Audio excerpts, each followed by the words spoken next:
I don't know, man. I mean, do we have to replace?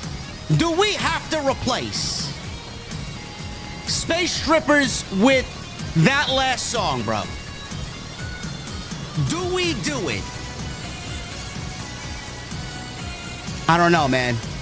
I think I kind of made this song iconic, to be quite honest with you, man. It's like, when you hear this song, you know shit's about to go down. I don't know. I don't know what we do, man. I might have to take a poll.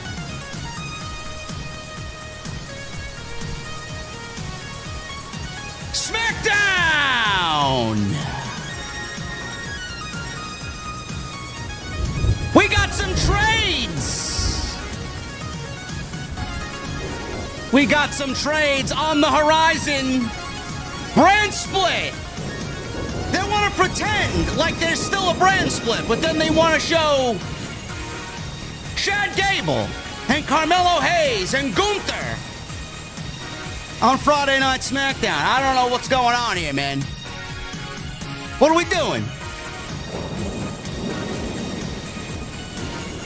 Cody Rhodes.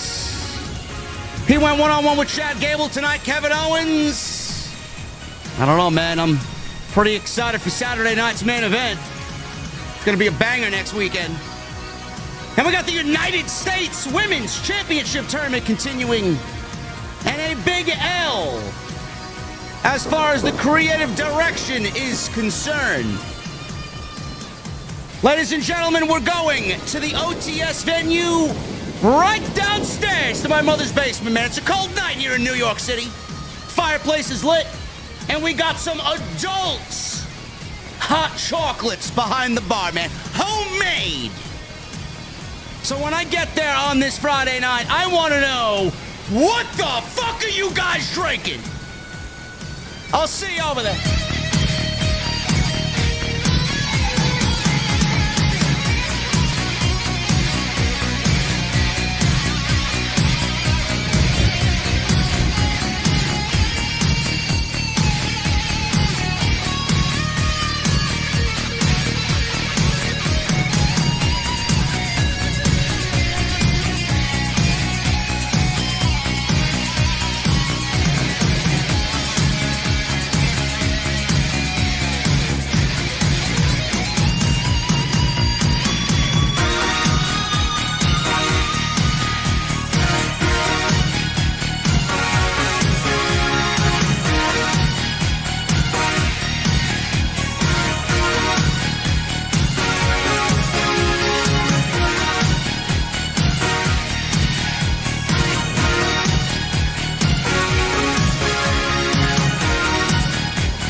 Why has Triple H been so successful? Why is Triple H running WWE better than Vince McMahon and Bruce Pritchard on Monday and Friday night? Long-term booking.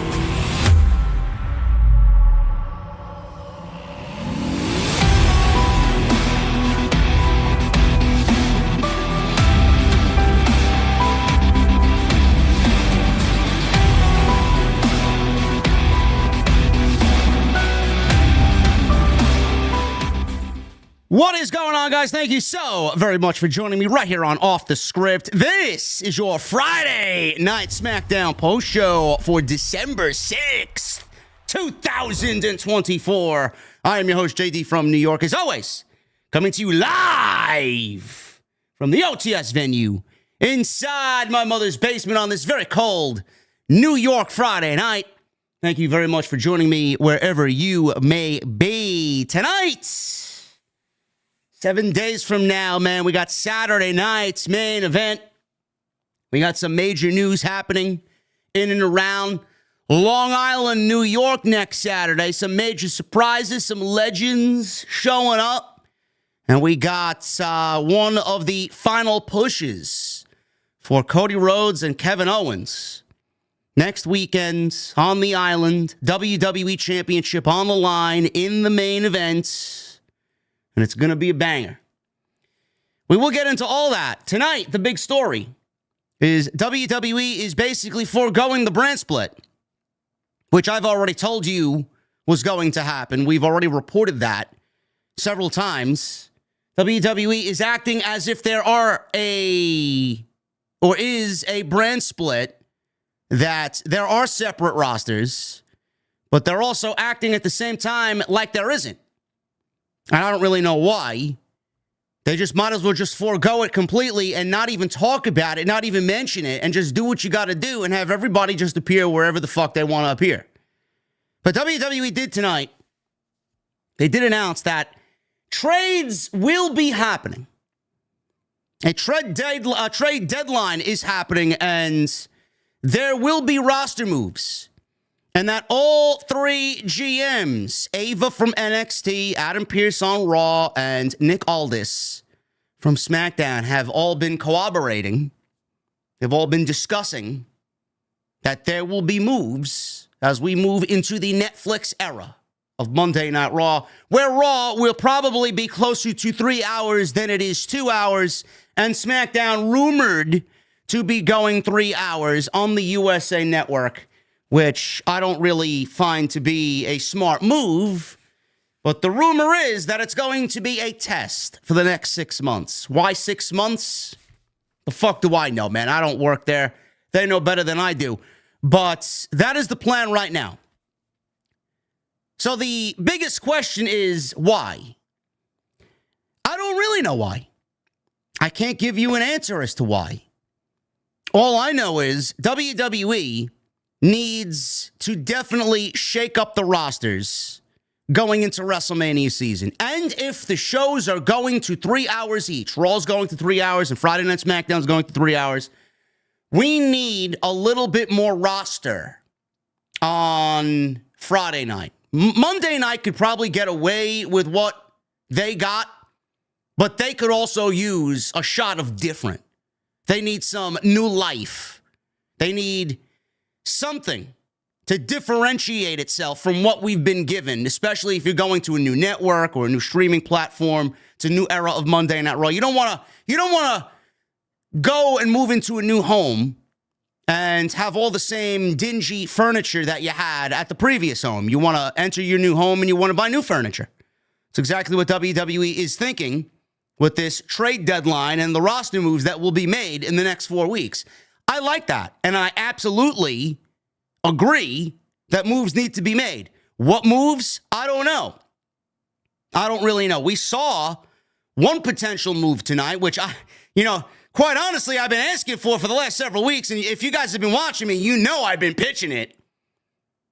Chad Gable moving over to SmackDown with all of American Made, the Creeds, and Ivy Nile, and them going after the tag team titles, them going after the United States Championship, Chad Gable going after the United States Championship, Ivy Nile going after the Women's Championship or the United States Championship, which would fit like a glove. Imagine that.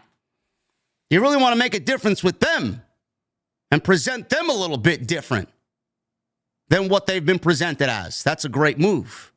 I've been asking for this. Solid Monster laughed at me twice on Tuesday when I said, LA Knight, what do we do with him if he wins the United States Championship back? Chad Gable. He thought I was on drugs. He thought I was on drugs, man. And then he laughed at me a second time in the same stream on Tuesday. Looks like it's coming to fruition, man. It may be more of a reality than we think. And what about Drew McIntyre? You guys know I call Drew McIntyre being moved over to Friday Night SmackDown because I said coming out of Hell in a Cell and his feud with CM Punk, how could they coexist on the same brand? It's just fucking stupid. You don't think they're going to cross paths? Like, why wouldn't Drew McIntyre randomly just go after CM Punk, man? You think all because he lost the Hell in a Cell match that he's not going to want to go after CM Punk? So maybe we move Drew McIntyre over to Friday Night SmackDown. I like it. Maybe we get all the champions moving from Raw to SmackDown and then SmackDown to Raw. We could have a whole flip-flop. We could have Cody on Monday night. Gunther was shown. Gunther was legitimately shown backstage tonight. He didn't wrestle on tonight's show. He didn't have an interview or a promo. He was shown talking to Nick Aldis. What does that mean? Is WWE trading champions? Are we going to see all the champions from Raw end up on SmackDown and all the champions on SmackDown end up on Raw? I know they wanted to differentiate the brands with the title. The WWE titles on SmackDown, the World Heavyweight Championships on Monday Night Raw. Could we see all of the championships flip-flop? It would be a little silly if we see, the WWE champion on Monday Night Raw, and it's been a SmackDown championship for a very long time, and then the World Heavyweight Champion on SmackDown, and then nothing else changes. Maybe that's what they're doing. But then it doesn't cohesively go together with all the other championships. All the other championships are similar looking. All the other championships have similar names. Can't just do one and not the others. Could we be looking at WWE flip-flopping all the champions? I don't know. Intercontinental Championship on Friday Night SmackDown and the United States Championship on Monday night. So it's going to be a very interesting situation to follow, but trades are happening. Drew McIntyre to SmackDown I thought would be a great move. Chad Gable and All of American Made moving over to SmackDown. I think that's a great move. Maybe we see Carmelo Hayes move over to Monday Night Raw. Monday Night Mello sounds pretty fucking good to me, man. It's got a nice ring to it. LA Knight potentially moving over to Monday Night Raw. I could see him on Netflix. So we'll see what happens there. NXT is going to be part of this move as well. I could absolutely see Trick Williams lose the NXT Championship to Ridge Holland on Saturday night for NXT Deadline. I will not be covering it. That's happening in Minneapolis. He could absolutely lose that championship. He could get called up. I could see him getting called up anyway in the next 6 months, so why not just do it now? We also have Roxanne Perez. She's about due to get called up. She would fit like a glove on either Raw or SmackDown. I could see Sol Ruka get called up. Cora Jade get called up. WWE's got a lot of young, ready talent ready for the main roster. So who knows what moves are going to be made with this trade deadline. Roster moves will be made from Raw to SmackDown, SmackDown to Raw, NXT to both Raw and SmackDown.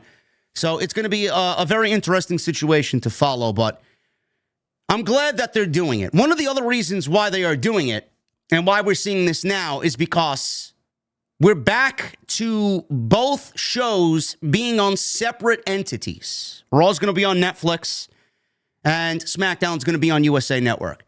Right now, both shows are coexisting on the USA Network because Monday Night needed a home in the short term before they make the full transition to Netflix. So right now, the brand split doesn't even really matter because they're both on the same network. So when they move Monday Night Raw to Netflix and SmackDown stays on the USA Network, not only are they going to 3 hours, but they're going to be on separate networks. And both networks are going to want different rosters. Netflix is obviously going to want a better roster because Monday Night Raw is now the flagship show once again, where SmackDown was the flagship show for the last 5 years being on Fox, which was more notable than the USA Network. But now the tides have switched back to what it used to be. Monday night is now the A show, and Netflix is going to want everybody and anybody on that show because they're paying premium plus price for the WWE product. And they're going to want their own roster. They're going to want their own stars. And they're not going to want to share with SmackDown. So as long as the top stars are appearing on Netflix, I think everything would be okay. So they're going to need to figure out who's going to be where to make both networks, both partners, happy. So I could also see that coming into play as well. So I like this move. Not because of the internal politics and the network politics and all this other bullshit.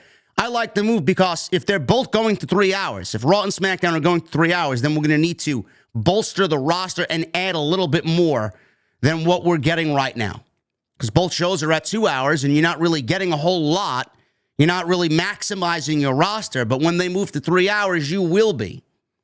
So again, it's going to be a very interesting situation to follow and exciting because we don't know what these moves are going to be. We don't know who's going to get called up. We don't know exactly when these trades are going to happen. It could happen in any moment. I like the unpredictability of it. I like the frenetic, chaotic feel to it. So that's exactly what's happening right now in the land of WWE. That was the biggest story coming out of SmackDown. Other than that, there wasn't really any other major storyline implications. Saturday night's main event is already set.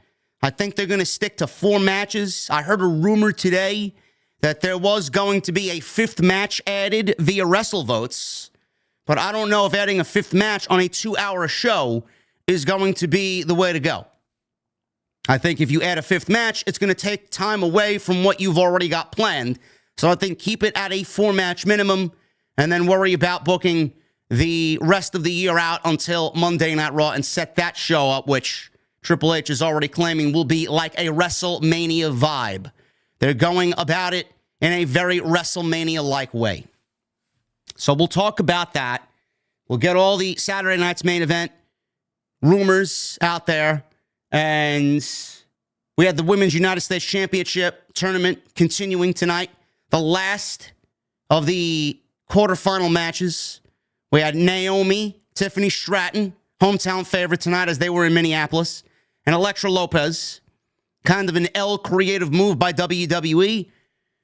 I wasn't really expecting Tiffany Stratton to go over, but it does open up the possibility now to Naomi growing some jealousy and feeling resentment towards her friends, Bianca and Bayley, and just get angry that she's kind of fallen short for the last 12 months. Maybe she is the one who attacked Jade Cargill and took her out because she needs something to happen and she's just finished. She's done playing Miss Nice Woman. So we'll talk about that. We had Bianca Belair and Piper Niven in a very good women's match tonight. And Cody Rhodes went one-on-one with Chad Gable from Monday Night Raw, as well as Kevin Owens having a sit-down interview with Michael Cole inside his rental car, which was great. Loved it. Setting the table for Saturday night's main event. So we got a lot to get into tonight, guys. I appreciate you joining me here on your Friday nights. We got 1,900 and counting still in here. So thank you guys very much for joining me here on the SmackDown Post, live on YouTube and on Twitch. Shout out to my Twitch family. You guys are great. Follow me on social media at JD from NY206, Twitter, Instagram, TikTok, and Cameo. Hit that subscribe button down below and turn on the bell for notifications. We are 400 subscribers away from 164,000 right here on the main channel, man. We are approaching 200,000. Not time to celebrate yet, but I'd love to see we get to 200 very, very quickly. Second channel is doing well. We got uploads planned all weekend. So make sure you guys go over there. We just hit 7,500 on the second channel. Link is down below. If you guys want to go subscribe over there. Some great stuff over there. Social media is where to find me. You guys know where to find me on social media. I am mainly on X, so make sure you please follow me on social media. Some ways you could support the show. Number 1, hit the thumbs up. 1,000 likes is the goal. Always helps out in the YouTube algorithm. Secondly, you can leave me a comment down below if you guys are watching me after the fact and you didn't catch the stream live. Leave a comment down below. It could be anything. Let me know what you thought of SmackDown. Do you think, here's a question for you. Do you think Kevin Owens is actually going to win the WWE Championship from Cody Rhodes at Saturday night's main event? Leave me your answer down below. All comments help push the podcast in the YouTube algorithm. We like to be in the algorithm. It's nice and cozy. If you guys are on Twitch, you can hit that follow button. Send some bits, some donations on Twitch. Hit the follow button. You want to become a subscriber on Twitch? It all goes to the podcast, man. Great way to support. And super chats. on YouTube. Get them on in. We'll hang out at the end of the show. We had a unbelievable stream on Wednesday night where you guys pushed and you absolutely fucking demolished the goal. JD Graham is coming. I don't know if it's going to be this coming Wednesday, but I'm hoping we get our merchandise in. Hologram mask has been ordered, and JD Graham will be debuting on AEW Dynamite's post show. It's going to be a big deal. Yes, I'm going to be wearing the fucking hologram mask the entire stream because that's what I promise you guys.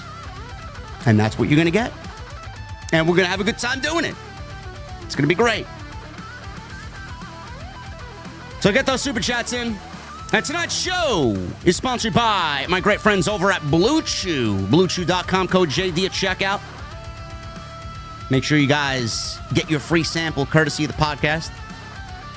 And any content you might have missed on the main channel, it's all on the homepage, man. We got some great content, man. We went an hour almost yesterday. Uploaded a nice extra CM Punk haunting AEW, even still 2 years later, as CM Punk and Ryan Nemeth.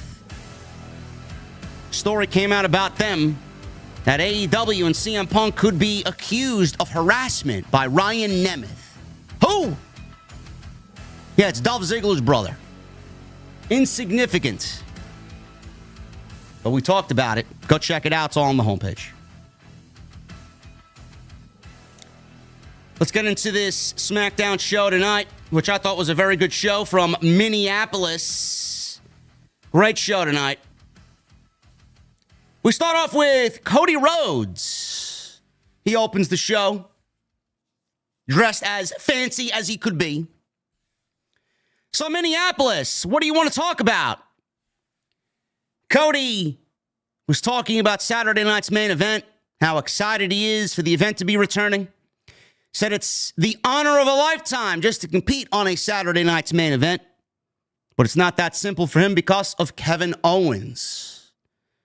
Now, the rumor is, and I'll probably have some news videos out this weekend going about the news a little bit more in depth, but WWE is looking to bring Saturday night's main event back in the oldest of school fashions.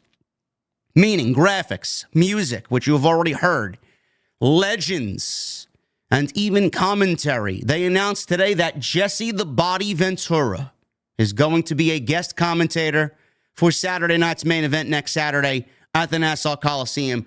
I'm more excited about this show now than I was Survivor Series. It's going to be a big deal. Can't wait to share it with you guys. We will be live immediately following Saturday night's main event next Saturday. So that was announced. There is also rumors that WWE could get Wendy Richter, and WWE could be bringing in Jimmy Neidhart, or not Jimmy Neidhart, Jimmy Hart and Hulk Hogan. So that is the rumor mill. So we'll see what happens with that, but they are looking to make a big deal out of Saturday night's main event, and they've already announced the next Saturday night's main event, January 25th, which will be, now that I'm thinking about it, we just announced a House of Glory show on January 25th. Oh my God, man. They just announced a Saturday night's main event this week in San Antonio, Texas. We got that happening 1 week before the Royal Rumble. So they're going big for the next 6 to 8 weeks, man. It's going to be a big deal. I did not forget Jesse Ventura. I just mentioned Jesse Ventura. Does Troy Stamen in the chat have a hearing problem? I just literally mentioned Jesse Ventura. Just literally mentioned Jesse Ventura about 3 minutes ago. This is why I don't even bother looking at the chat half the fucking time I'm in here.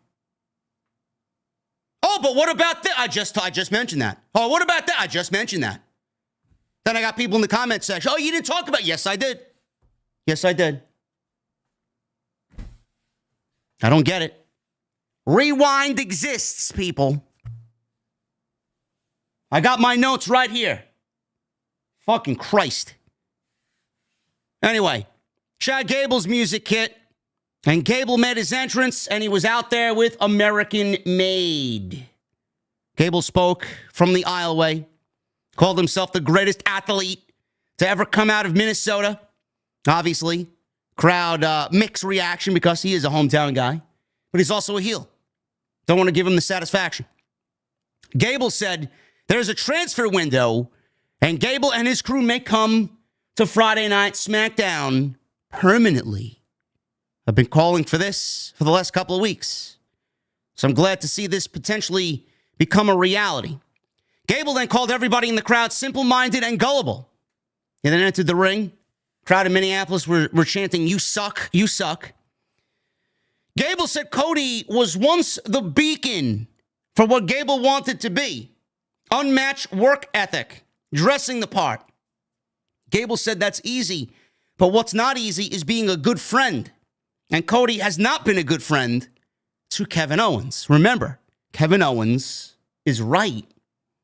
Kevin Owens has been correct. All the time that we've been seeing this play out on television, Kevin Owens is right. Will he be right enough to win the WWE Championship? Gable said Cody isn't who he thought he was. Gable called Cody superficial because all Cody cares about is what everyone thinks about Cody Rhodes. Gable mentioned how Cody went so far as to team with the one guy who made Kevin Owens' life a living hell. Gable said whatever Cody has coming to him, Cody deserves it. Cody asked the crowd if they'd be his friend, and the crowd cheered for Cody Rhodes. Cody says he's disappointed that Gable said what he said because he sees a lot of himself in Chad Gable. Cody said Gable has taken things not special and made them special and maximized his minutes. Cody brought up the fact that Chad Gable used to be Shorty G. Crowd promptly started a Shorty G chant, and Gable did not like that because I think Gable would like to put that in the ground and bury it forever. That was awful. You guys remember Shorty G? I wish I didn't. Cody even realized that when he said it, he knew the crowd was going to chant it, and he kind of tried to dumb the crowd down. And then he brought up the fact that, listen, you were Shorty G, remember me? I was Stardust. So we got a Stardust chant. Cody says he knows all about what Gable is going through, and he said Gable probably thinks he has nothing to lose. But Cody asked Gable what happens when he fails again. Cody referenced losing at WrestleMania 39 and asked Gable about being the leader of American Made. He put over everyone in American Made. Talked about Julius Creed, Brutus Creed, Ivy Nile, all being big superstar potential. Gable cut him off and said, whoa, if I didn't have a suit on, I'd whoop your ass. Cody asked Gable, what did you say? Did you really just say what I heard? Cody asked Gable to talk to Nick Aldis about going one-on-one with him tonight. Cody threw the mic at Gable, and the segment came to a close. WWE has broken their own draft and brand split rules so many times that normally I would be the first person in the community to complain about what's going on. I don't like it. I wish they'd stick to it. I'd wish they have separate brands and just leave it as is. I do think if they wanted to end the brand split completely, that everything would be great. Everything would be great. It would give WWE a world of opportunity. Instead of having the same matches occur on a bi-weekly basis, it would be a whole new WWE if we didn't have a draft. But like I said, the most important aspect of what we do here is both brands are their own commodity. It's their own piece of business. Raw is a separate brand and SmackDown's a separate brand. They're on separate networks. Netflix wants their own show. Netflix wants their own roster. USA Network wants their own brand and they want their own roster. So they have to stick to it based off the networks. But you see how better television is if we have everybody at the tip of our fingers to use. We wouldn't need divisions. Tag team division would be great. The women's division would be fucking unbelievable. The only thing I would keep separate is the World Championships. That's it. I mean, it could work. If you want to keep even the World Championships and the Mid-Card Championships. U.S. title, Intercontinental Championship on their separate brands. It's fine. WWE could do it. They could get away with it. So I'd love if they actually just not even mention it. Just go into WrestleMania season, just all hands on deck. Don't even give a shit about it. Come April or May, do a draft and go back to having separate rosters, whatever the case may be. WWE, they just went about this very lax, didn't even mention it, didn't announce it. This one shows up on the wrong show. That one shows up on the wrong show. It's like a fucking free-for-all, man. It's happened so many times, and I've complained about it so many times that every time I complain about it, it goes nowhere. So WWE is only keeping the brand separate because I'm assuming the networks are going to have a major say in what goes on. And both shows are going to 3 hours, so they're definitely going to need to bolster the rosters, call people up, shuffle people around. Like I said, you don't want to debut on a new network with the same brand you've been showcasing since WrestleMania. You're not going to move into a new home with the same dingy furniture, all scratched up, doesn't match the new home. You're going to go out and get some new furniture, new couch, new TV, new ottoman, new everything. Just start new. That's what it looks like the mindset is in WWE. So like I said on social media, you're going to give me Cody Rhodes and Chad Gable in the main event. I'm not going to say a fucking word about any complaining. Not going to complain whatsoever. Because they're two great pro wrestlers. But at the same time, we didn't expect Chad Gable to win. We need American-made to be built a little bit stronger than they have been built. And WWE is going about a brand split without the rules. It's a free-for-all. Backstage, Naomi. She was with Bianca Belair. Belair wished Naomi good luck in her triple threat match. Chelsea Green and Piper Niven walked into frame and started mocking Bianca Belair for looking into who attacked Jade Cargill. Belair wondered if Piper Niven was the one who attacked Cargill, being that nobody saw her the night of the attack. Belair went after Chelsea Green and Niven, but Green and Niven fought back and Belair was taken out by Piper Niven. And a one-on-one match was made between the two ladies later tonight. And Belair was indeed selling some pain from War Games. What pain? They didn't really do much of anything in the women's War Games match. But I'm glad she's actually selling the effects of War Games. CM Punk came out on Monday and said, well, I came out looking better in War Games than I did Hell in a Cell. Doesn't really bode well for what War Games really is if CM Punk is walking in and walking out scot-free, injury-free. Not really what needed to be said on Monday night, but here we are. Jesse Ventura was shown front row. It's Michael Cole touted Ventura joining the broadcast team for Saturday night's main event. Jesse Ventura is one of the voices of my childhood, man. He was phenomenal at what he did. Loved his voice. It's going to be interesting to see how he could keep up with the young stars of today and how his voice still sounds now. We don't know if he's going to be doing the whole show. We don't know if he's going to be doing a match. But I would assume it's going to be Michael Cole, Corey Graves, and Jesse Ventura. A three-man booth for Saturday night's main event. Should be really, really fun. He's still got that iconic voice and that sarcasm that we all used to love back in the day, man. If you guys didn't grow up in the 80s and you don't know what I'm talking about, man, go find some old clips of Jesse Ventura doing some commentary with Tony Schiavone, with Vince McMahon. Fucking great. He was so good at what he did. Obviously, my favorite commentary duo of all time is Gorilla Monsoon and Bobby the Brain Heenan. But if you're going to go and pick a second best color man in the history of WWE, I am looking at Jesse the Body, number 2. No doubt about it. Women's United States Championship Tournament. The final quarterfinal match tonight. Tiffany Stratton, Naomi, and Elektra Lopez. Tiffany Stratton, hometown girl here in Minneapolis. Naomi, the fan favorite to advance. And Elektra Lopez, being used as B-Fab was used in the opening match of this tournament, looking to get some reps in, and hopefully she looked as good as B-Fab did. Now, she did not, but she also did not look bad at all. I was surprised with this because everybody had predicted that Naomi was going to go on and advance to the semifinals and go one-on-one with Michin. Nobody had penciled in Tiffany Stratton to win because she's got the Money in the Bank briefcase, and more than likely she's going to cash in and win the WWE Women's Championship. But here we are. Here we are. Naomi takes an L on Friday night, and Tiffany Stratton advances to the semifinals to go one-on-one with Michin for the United States Championship Tournament.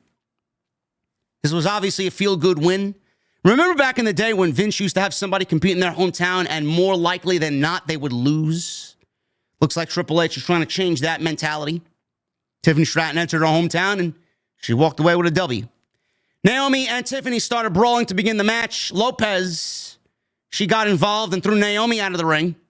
Naomi came right back and Stratton then attacked Lopez. Obviously, Stratton was the fan favorite being from Minneapolis. Stratton kicked Lopez and shoulder blocked Lopez down to the mat.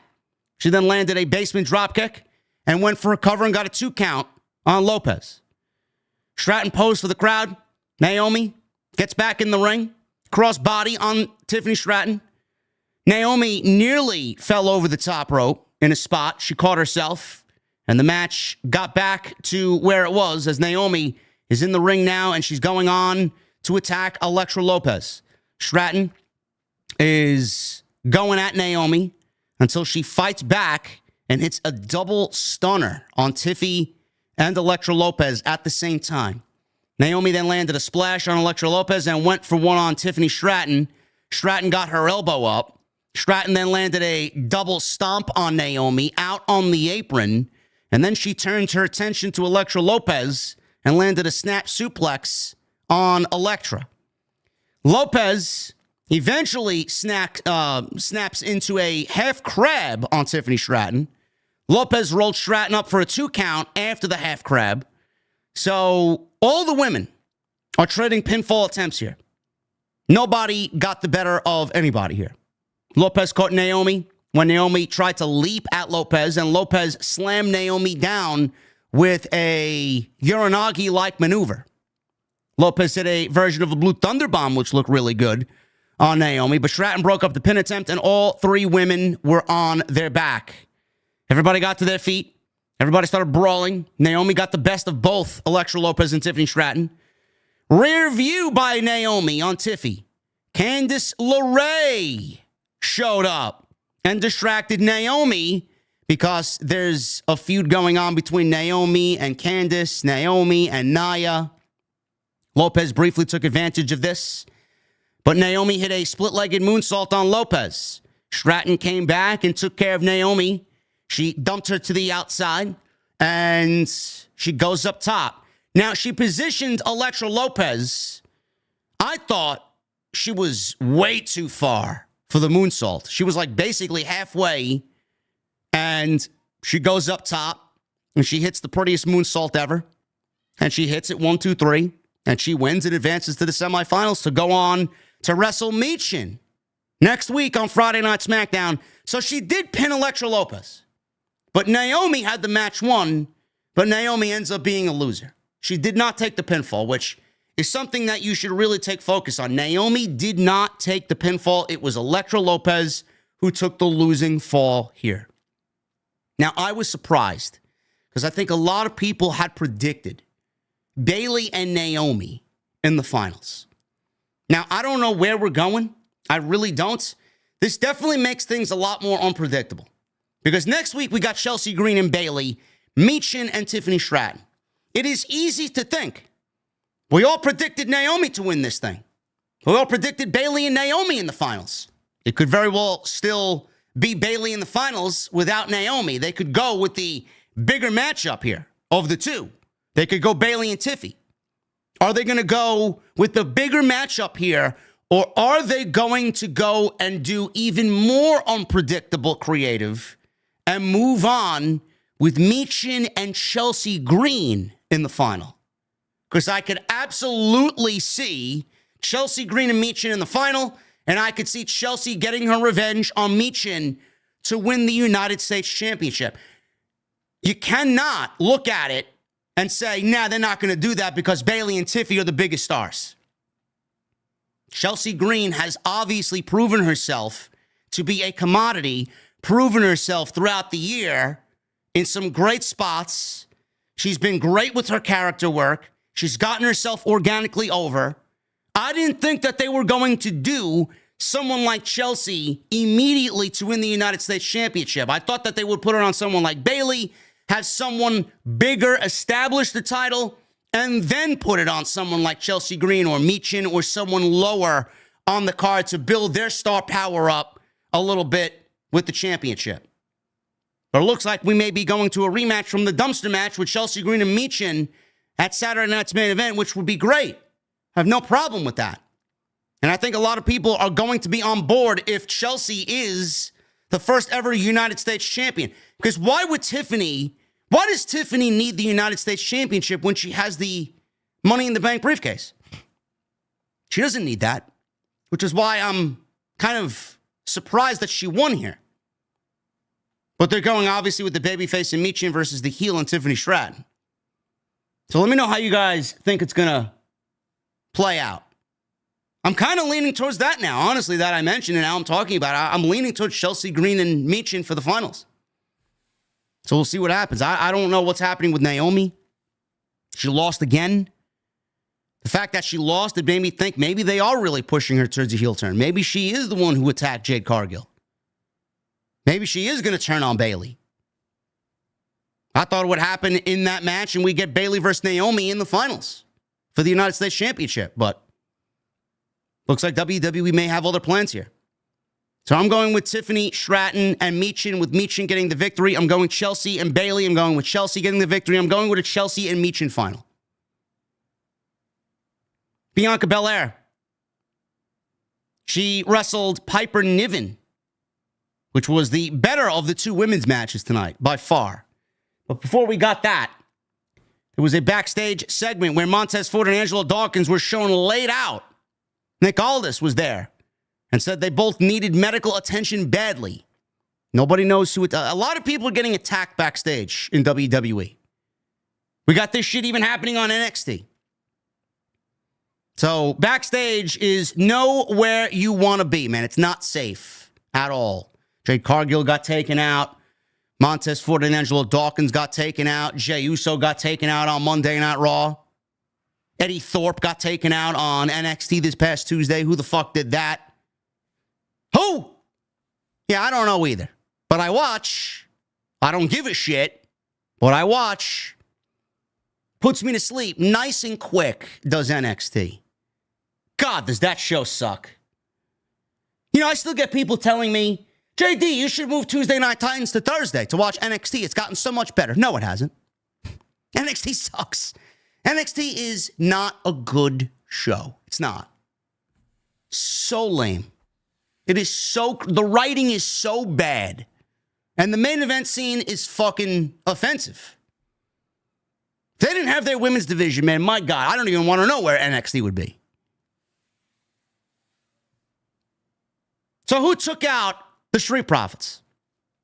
I don't know. Aldis ran into Motor City Machine Guns and told them the Profits got attacked, the match is off. Johnny Gargano, conveniently there, showed up and said if Aldis needs a title match, DIY can step in. Shelley said if Gargano wants this match, they got it. Nick Aldis didn't want to give it to him because he figured that Tommaso Ciampa was the one who attacked the Street Profits. He's not stupid. So the Motor City Machine Guns said, listen, if they want the match, they got it. Nick Aldis made it. And then he told Johnny Gargano, tell Tommaso Ciampa, don't let me regret my decision. Bianca Belair. She went one-on-one with Piper Niven. This was one of the best matches of the night, to be quite honest with you, right under Cody and Chad Gable. This was great. Bianca Belair has always been great. Piper Niven is very underappreciated. Very underappreciated. But I do like what she brings to the table. And I think the pairing with her and Chelsea is a great pairing, and it does get Piper Niven more heat than she would get on her own because Chelsea is so good at what she does. But this was very good. If the United States Championship is going to give way to matches like this for the undercard, we are going to be in a good place for the women's division. Seriously. If this is the type of match that we are going to get when the United States Championship finally hits the scene and we crown a champion, if this is the end result and we get matches like this, we will be in a good place. We just need to build up some more names and get some more notoriety to some of those names, some star power to some of those names, and build everybody up equally.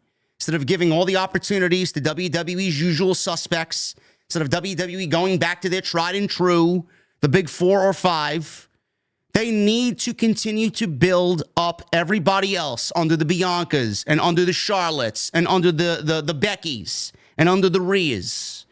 So hopefully WWE was watching very closely to not only this match, but the fan reaction to this match. This is exactly what we need.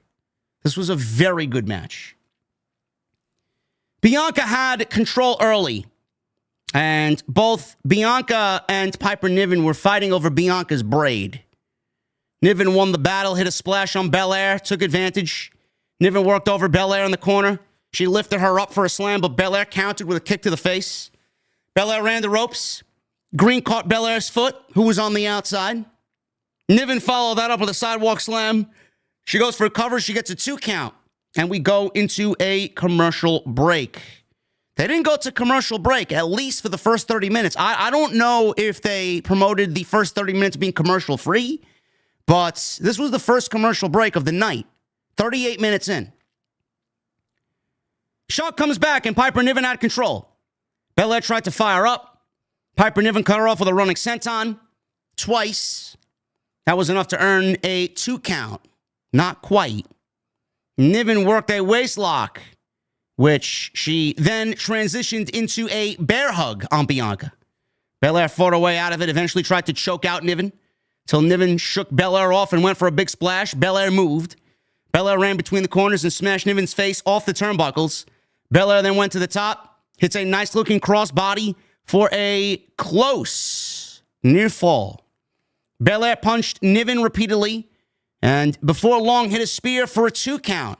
Belair tried to lift Niven up for her finish, but that didn't work for Piper Niven, and Niven countered with a Saito belly-to-back suplex. Piper Niven ran at Belair, and Belair countered with a spinebuster. Belair went for a moonsault, but Niven got her knees up. Niven then went for a cannonball. Belair moved, and Niven tumbled into the corner. Belair then ran at Niven, and Piper caught Belair for a beautiful Piper driver, which almost got the job done, man. Sit-out powerbomb looked great. That got a chant of, "This is awesome." Niven went to the second rope. Belair cut Niven off. Chelsea Green all of a sudden hops on the ring apron. Belair dragged Chelsea into the ring. Belair then successfully lifted Piper Niven, who was on the second turnbuckle looking for a Piper bomb, or Niven bomb, Vader bomb.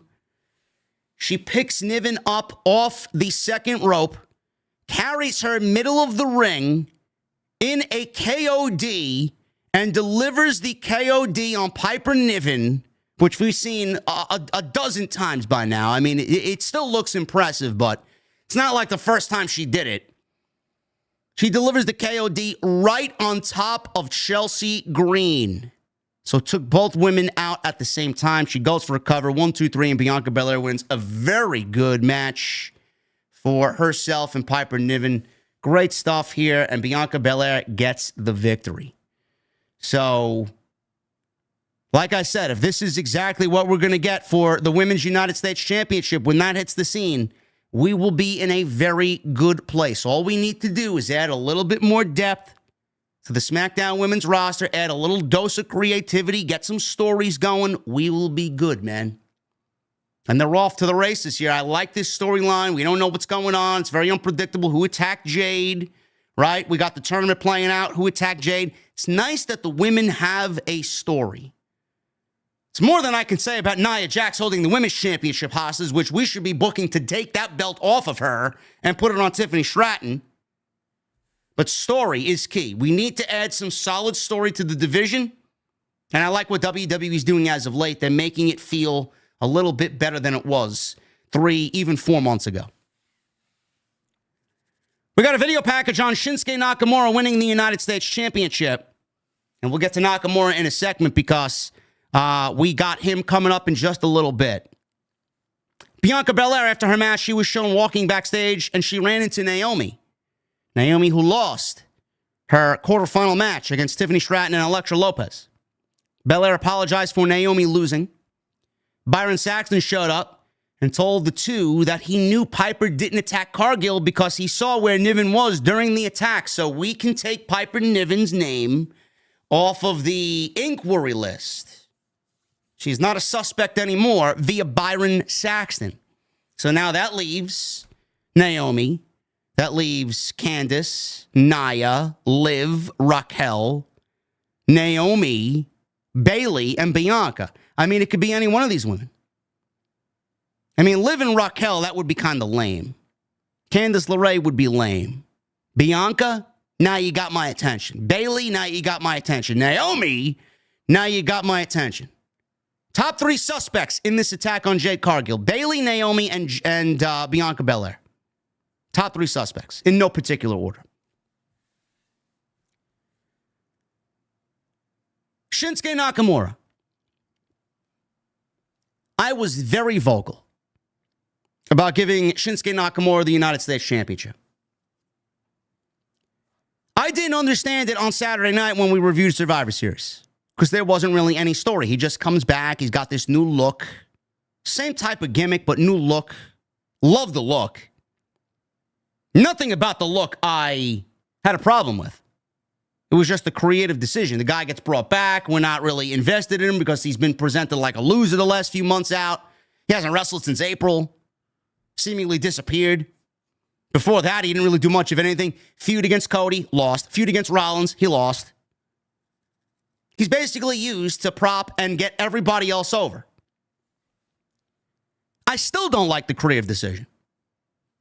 I don't. But I can sit here tonight and tell you that Nakamura and his entire presentation is immaculate. It's fucking great. The video, the lighting, the mood, the ambiance, the mask, the way he's presented. It's almost like he's definitely channeling his Japanese roots. He's definitely taking a vibe from Great Muta, which is not a bad thing whatsoever. And he's making it into his own. The mask looks fucking cool as fuck. So badass. The entrance is great. The theme song is, not his old theme, but it's in the same rhythm, the same notes, but like very dark. Much darker. Presentation is top notch. I saw a video today floating around on social media. I don't know who posted it. Might have been WWE's account. Little backstage, behind the scenes look of Triple H going over exactly how Nakamura should come out, what he should do, where he should stand, how the lighting should be. I don't see AEW going above and beyond to do that with their performers. Triple H gets it. His presentation for Nakamura is fucking grade A. Love it.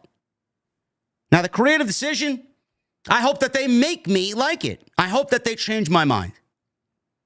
A heel Nakamura could work for the United States Championship. How long he's going to hold that title? I don't know. I think people are pretty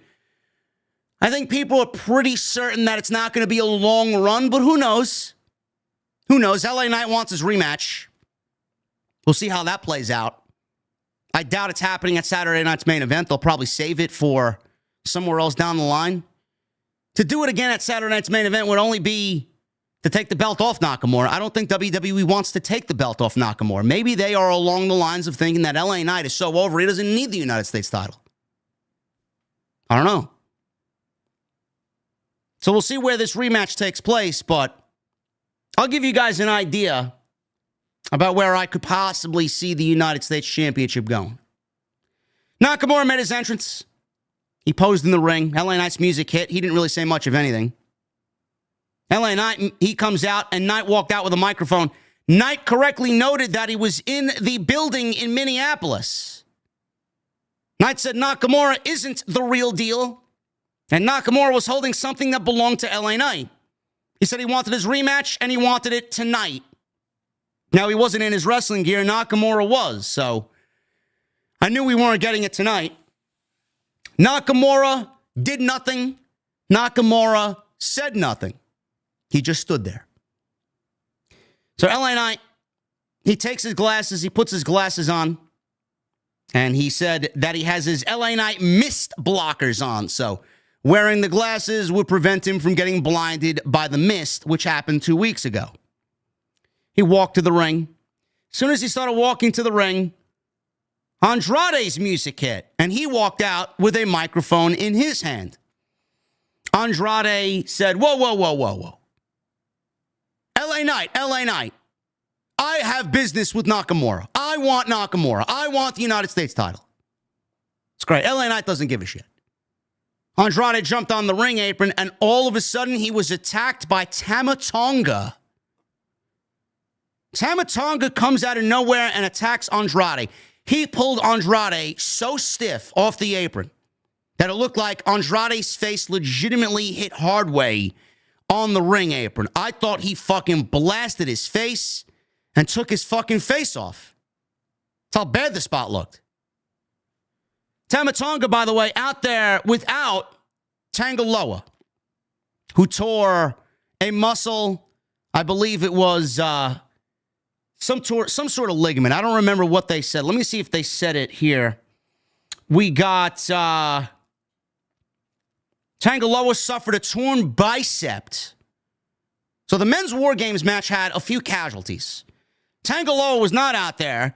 He tore his bicep. He's going to be out for at least 6 to 9 months. I mean, he was probably one of the more insignificant members of the Bloodline in Bloodline history. So, I mean, they're not actually at full strength right now. So Tanga Loa is out with a torn bicep. Jimmy Uso broke his toe coming down off the big splash off the top of the cage on Jacob Fatu. So he broke his toe. I think he's going to be out a month. And Bronson Reed suffered a broken foot. So he's probably going to be out 3 to 4 months, which I hope that he makes it back in time for WrestleMania. I hope that he does. There should be enough time for him to get back. But man, oh man, losing Bronson Reed is the fucking worst of all the injuries. He was just hitting his stride, man. He really was. That is a tough injury to swallow. So it sucks that he went out with a fucking blaze of glory, I'll tell you that, man. And people are still looking back at that fucking spot. Man, within an inch of his life, Roman Reigns' life was saved by CM Punk as Bronson Reed came off the top rope with a fucking tsunami splash off the top of the War Games cage through a table, and he broke his foot. He broke his foot. You can see the way his foot twisted coming down. Ridiculous spot. All 3 injuries were shown. They showed video of all 3 injuries at the top of the show. So, yes, Tama Tonga was out there all by himself without his partner, Tanga Loa, who has a torn bicep. So he took Andrade out. Jacob Fatu then attacked LA Knight. Nakamura is in the ring. He's readying to fight. All of a sudden, they focus in on Nakamura. He's in this weird stance. He's about to, like a praying mantis about to strike. All of a sudden, you see some black goo drip from his mouth. He was getting ready to miss Solo and Jacob and Tama Tonga, and they didn't want nothing to do with it. And he backed out of the ring without them touching him at all. Now, I don't know what this means. Do they want the United States Championship? Does Jacob Fatu want the United States Championship? I don't know. They targeted LA Knight and Andrade here. I don't know if they have anything to do with the Bloodline or if they're setting up something with LA Knight and the Bloodline again, and Andrade with the Bloodline. I don't know. Just randomly came out of nowhere. Or if they're just trying to establish themselves as unpredictable and anything can happen while they're there, and that they need to be a serious threat, even being one man down. I think that's probably more along the lines of what we were going for here, because I don't want to see how they fit into LA Knight's business. I don't see how they fit into Andrade's business or Nakamura's business. But Jacob Fatu holding championship gold, I could absolutely see. Maybe he goes after the United States Championship. So, Sikoa went for a spike on LA Knight. He spiked him down. Andrade was beaten up. Solo took a microphone and said to anyone who thinks they aren't the ones anymore, he dares them to step up because the Bloodline will lay everyone out every single time. Solo says he's tired of people not taking him seriously and that everyone thinks he's a joke. Solo said everyone can laugh all they want because he is still their tribal chief, because he has the Ulafala, and that means he is still the head of the table. Solo says if anyone wants to come down to the ring, they will do what everyone else has to do. Acknowledge him. Segment ended with Fatu, Tama Tonga, and Solo while standing there raising the ones. I don't know what that means. I don't. So we'll see what happens there. But I know we are on the road to Roman and Solo. That is the next natural progression here in the Bloodline story. Roman, Solo, getting the Ulafala back probably happens on Monday night on Netflix. Then that's when we see The Rock. He wins the Ulafala back, and maybe they set up Rock and Roman for WrestleMania. I don't know. Don't know where we go. Or he could win the Ulafala back. Solo has to acknowledge Roman because if you guys remember, months ago, he did have a backstage segment with Tama Tonga where he said, if Roman ever takes the Ulafala away from him, I will and everybody will have to acknowledge Roman Reigns as the tribal chief. So if we don't get Rock and Roman, I could see Solo losing the Ulafala, acknowledging Roman. The others don't follow. The others don't acknowledge. Jacob Fatu leads the Bloodline. And then we get a new Bloodline 2.0 led by Jacob Fatu. And Solo has to go groveling back to Roman to help slay the beast, the Samoan werewolf. Because the Bloodline is going to be running rampant with Jacob Fatu, and who the fuck knows what type of leader he's going to be. Which leads eventually to Roman and Jacob Fatu at WrestleMania. And then Cody, I think Cody would get The Rock, which we will discuss on tomorrow's Extra, because rumor has it that Rock and Cody filmed vignettes and promos, and they are secretly being stored away until the right moment to air them. And this was all done on the set of his latest movie. So we will discuss that tomorrow on OTS Extra.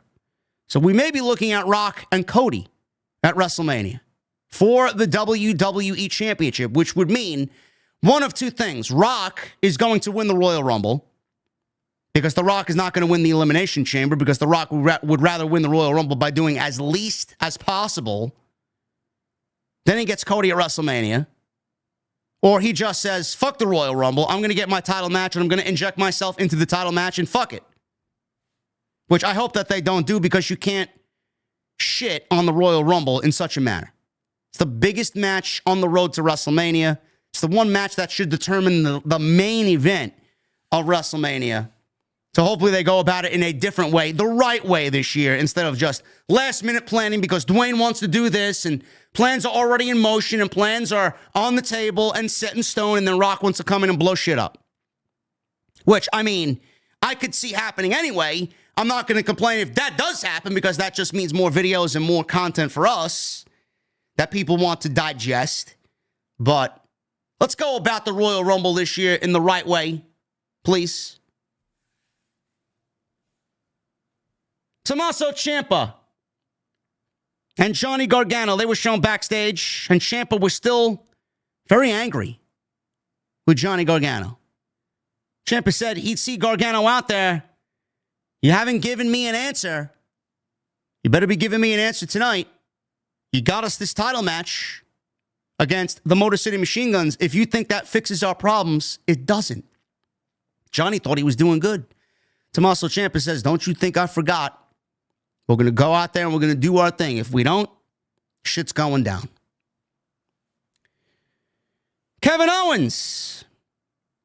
He cut a promo in his car. He's in his rental vehicle, sitting outside the building.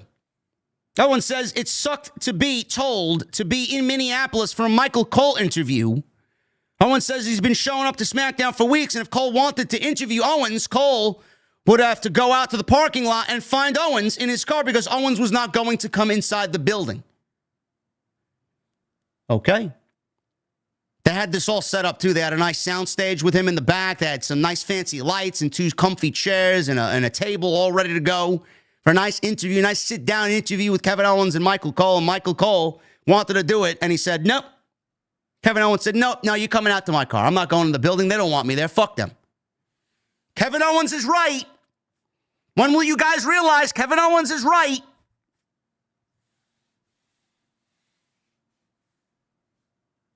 DIY. Tommaso Ciampa and Johnny Gargano against the Motor City Machine Guns. This was for the WWE Tag Team Championships. Alex Shelley and Chris Sabin are your tag team champions. Now, this was supposed to be the Street Profits, but somebody mysteriously took them out. I'm assuming it's Tommaso Ciampa. I don't know who else it could be. Those 3 teams have been the only 3 teams highlighted here with this tension between them over the tag team title. So I'm assuming it was Tommaso Ciampa, or it may have been Johnny Gargano for all we fucking know. I don't know. The way he acted at the end of the match, I wouldn't be surprised if Johnny attacked him. Fled the scene, came back to Nick Aldis, and then begged Nick Aldis for a title match, and Nick Aldis was coerced to give Johnny Gargano and DIY the tag team titles.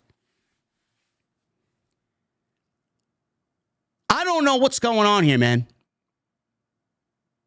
I don't know what's going on here. Correct me if I'm wrong. Let me know how you guys are feeling. Motor City Machine Guns, we all know how great of a tag team they are. They are phenomenal. Technical wrestlers to the T. Tag team wrestling done right.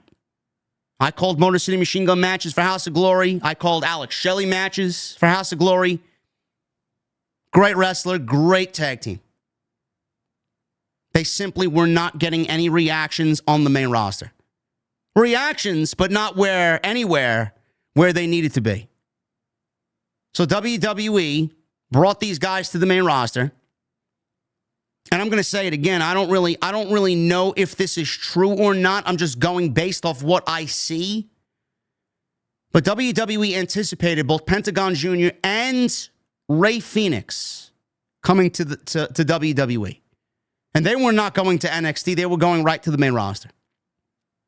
They would have gotten over so much more than Motor City Machine Guns just based on the level of charisma that Pentagon and Rey Fenix have together as the Lucha Brothers. Motor City Machine Guns were supposed to go down to NXT, and they were going to be placed in that tag team division, which right now is fucking miserable.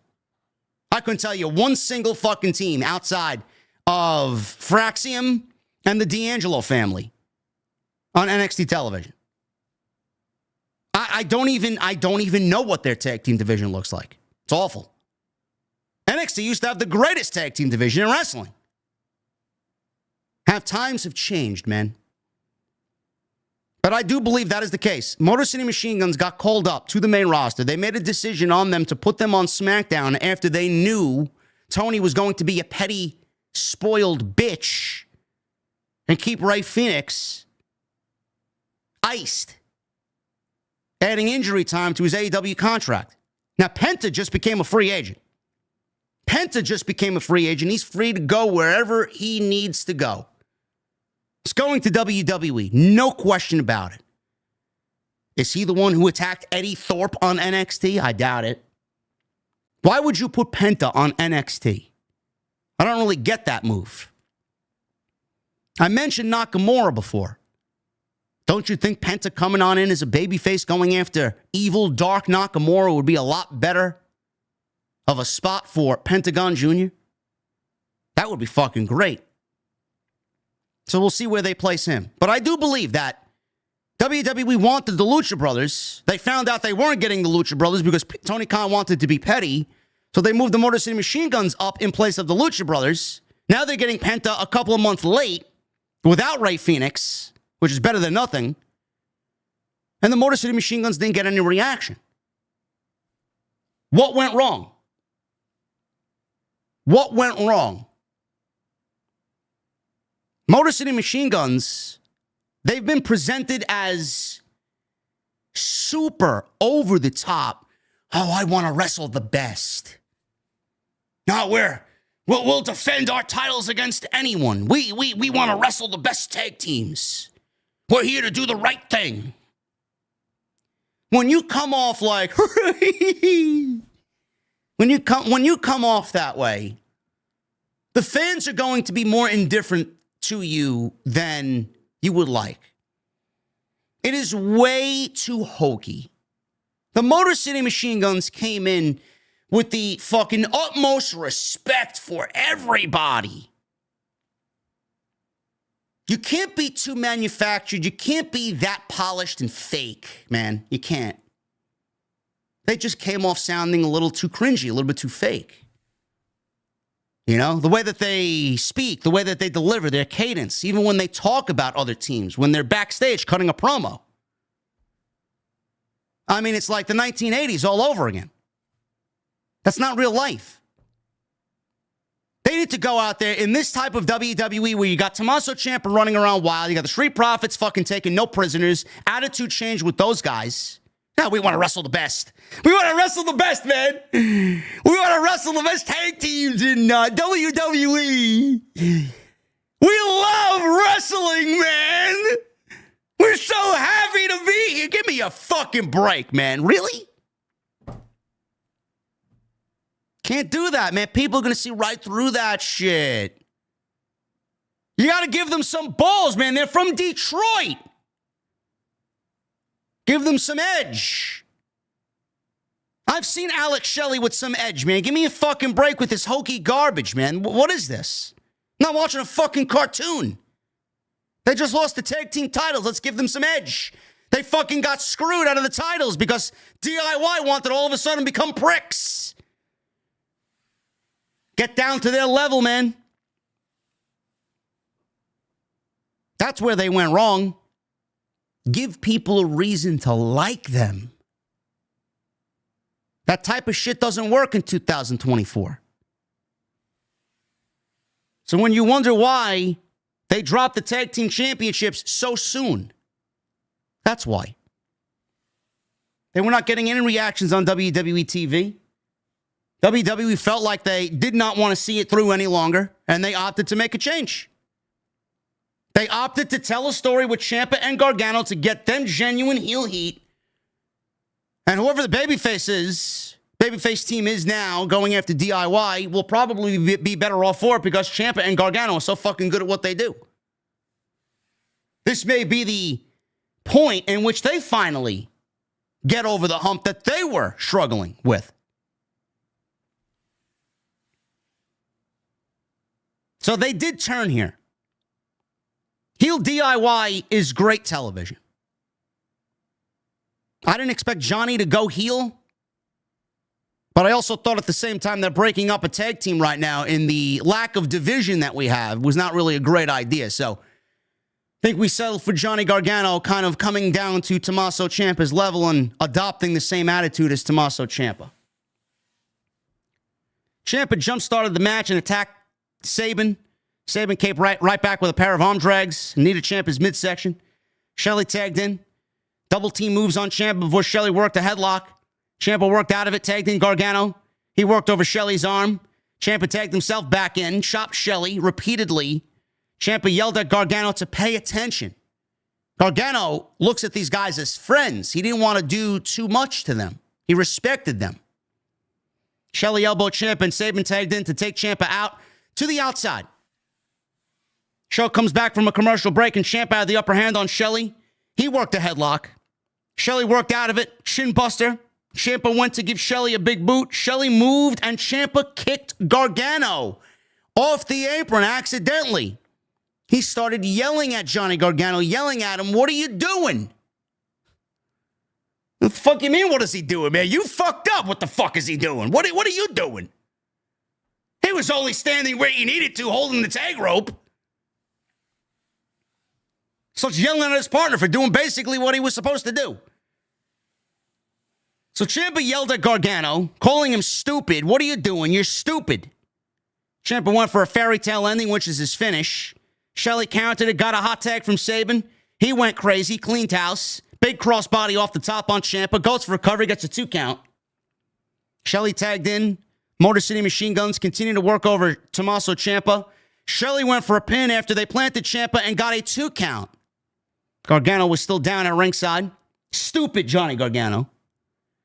Ciampa got in some strikes on Sabin and Shelly and ultimately landed a twisting neck breaker for a 2 count. Gargano jumps back up to the apron. Ciampa threw Shelly to the outside. Tagged Johnny Gargano back in. Johnny Gargano rolled Shelly back into the ring, and Ciampa confronted Gargano for doing that. He took too long to throw Shelly back into the ring. He asks, what is that about? The fuck you doing? His lackadaisical demeanor. Ciampa was getting on him for being slow. He didn't want to do the dirty shit to his friends, Shelly and Sabin. So Ciampa starts yelling at him, what the fuck you doing? You're going to fuck things up. You fuck this up, we're done. We're finished. We're over. He starts yelling. All of a sudden, he's back in the ring. They shove each other. Gargano and Ciampa are shoving each other. Gargano told Ciampa to leave. He shoves Ciampa down. Leave. Get out of the ring. I'll do this myself, he says. Ciampa gets out of the ring. He grabs a steel chair. Ciampa then distracts the referee. Now, Gargano, with the referee's back turned, he was not in a good way. Motor City Machine Guns had him in the finish, Skull and Bones, their tag team finish. So they set up for their finish. Ciampa distracted the referee with the steel chair. All of a sudden, Johnny Gargano gets out of the finish, low blows Sabin. Gargano then super kicks Shelly. Ciampa starts smiling. He gets back on the apron. He puts his hand out. Gargano backs into Ciampa, turns around, starts smiling, tags Ciampa back in. They meet them in the middle on Sabin. 1, 2, 3, and DIY win the tag team titles. Your new WWE Tag Team Champions, Johnny Gargano and Tommaso Ciampa. I thought this was very well done. I thought this was great. I'm much more on the side of DIY than I am Motor City Machine Guns. Love both tag teams, love all 4 guys, but something needed to happen here. They're telling a very good story between Johnny Gargano and Tommaso Ciampa because it works, and it works because they're best friends. We've seen this time and time and time again. We've seen Tommaso Ciampa as a heel. We know how great a heel he is. On NXT Black, he was the leader of Black and Gold. So was Johnny Gargano. Johnny Gargano went from a Bryan Danielson-like babyface, played it great, to a heel, played that great. Now they're both heels, and they're going to be great. They're going to be great at what they do. I don't know how long they're going to hold the titles for. I don't know where this is eventually leading to. Are they going to hold the titles for a longer period than the last run that they had? Is this leading to a split? I don't know. But I thought this was very well done.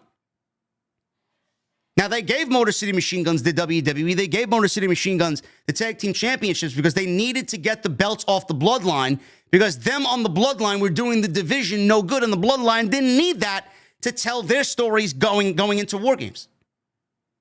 So they put them on the Motor City Machine Guns, which makes me wonder, would the Motor City Machine Guns ever be the Tag Team Champions if it was not for the Bloodline holding those titles hostage?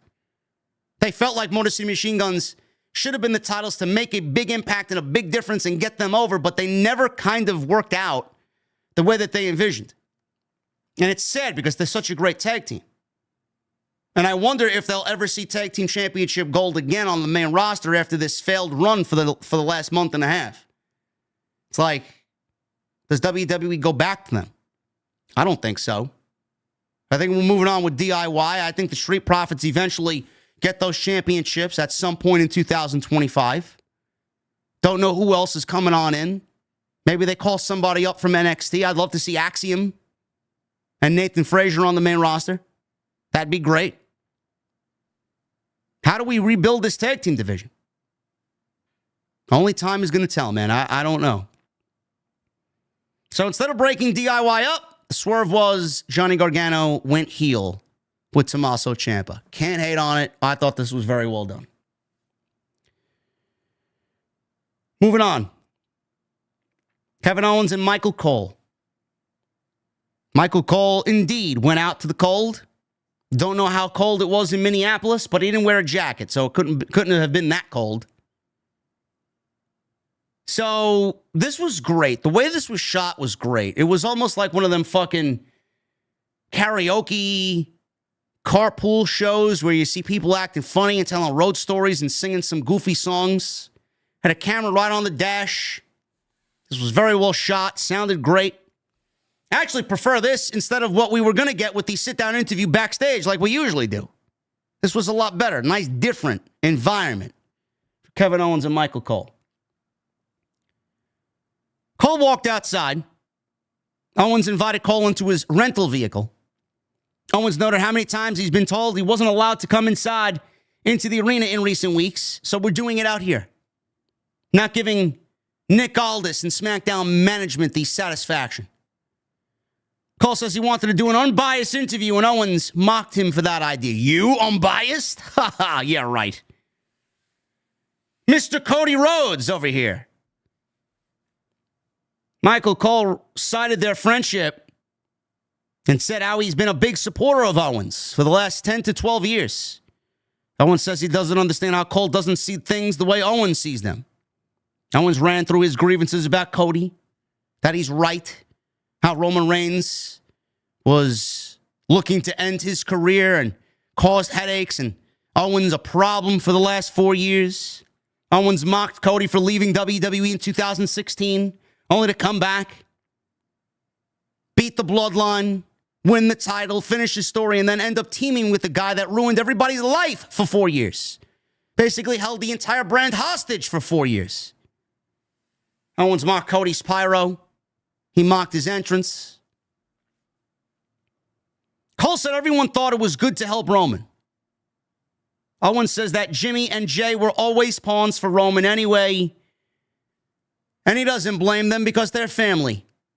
They're supposed to be that way. But Sami Zayn, he mentioned Sami Zayn. He said, don't worry about Sami. We will cross that bridge when we get there. So they just told you, everybody's been asking, well, Kevin Owens is upset with Cody.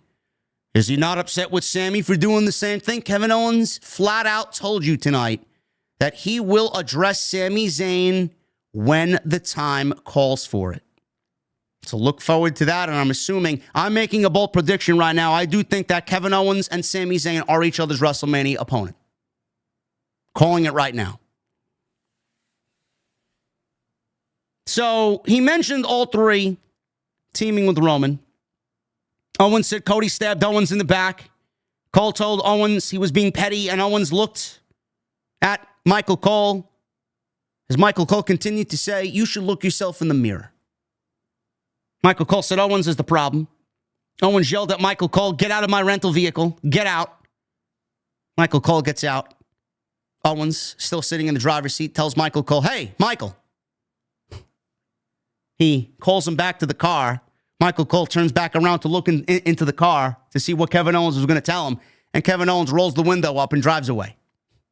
I don't know why I found that so humorous. I started laughing out loud watching that as he drives the car away. Hey, Michael, hits the button. Window rolls up. He drives away. I thought this was a great segment. Thought that was a great segment. Now, Saturday night's main event is going to be a big deal. I see a lot of people jumping on board with the potential, the possibility of Kevin Owens beating Cody Rhodes for the WWE Championship. I cannot sit here and tell you that it is a bad idea. Because it's not a bad idea. It's a great idea. If WWE wants to shock the system, if WWE wants to make the road to Royal Rumble unpredictable, if WWE wants to ruffle the feathers of the establishment, Kevin Owens wins the WWE Championship. Doesn't have to be for long. Doesn't have to be for 6 months. We all know Cody's going into WrestleMania as the WWE Champion. I would have Kevin Owens win the championship, do the rematch at the Rumble, and have Cody win the championship back at the Royal Rumble. Or Saturday night's main event, whichever you want to do, January 25th or the following week, February 1st, 2nd, at WrestleMania, at Royal Rumble. And then he can begin the road to WrestleMania as the WWE champion and figure out what he does then. Rock and Roman, Randy Orton, John Cena, whoever Cody Rhodes is going to be wrestling at WrestleMania. I think more people are getting on board with Kevin Owens winning the WWE Championship. Now, it is way too predictable of a situation. If we get the match next week, next Saturday at Saturday Night's Main Event on Long Island, Kevin Owens is about to beat Cody Rhodes, and then all of a sudden, we see Randy Orton. It's a little too predictable. Where do we go from there? I don't know where this story's going. I don't. That is a little too predictable of a situation, but I do expect to see Randy next Saturday.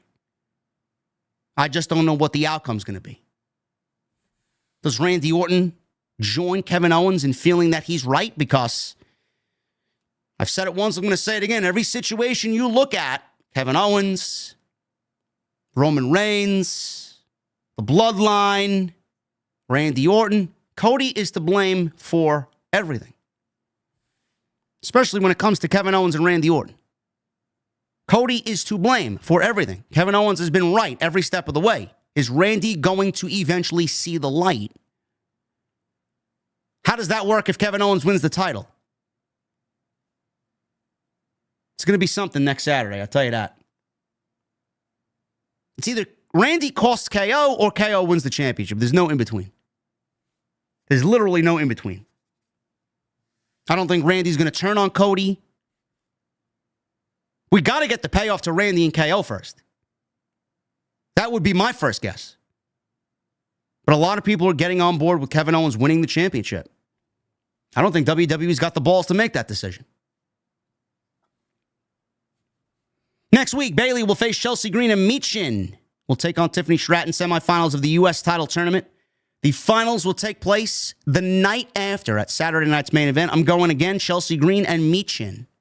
For the United States champion, we will crown the first ever women's United States champion. Gunther was backstage. He was talking to Nick Aldis, and he walked away.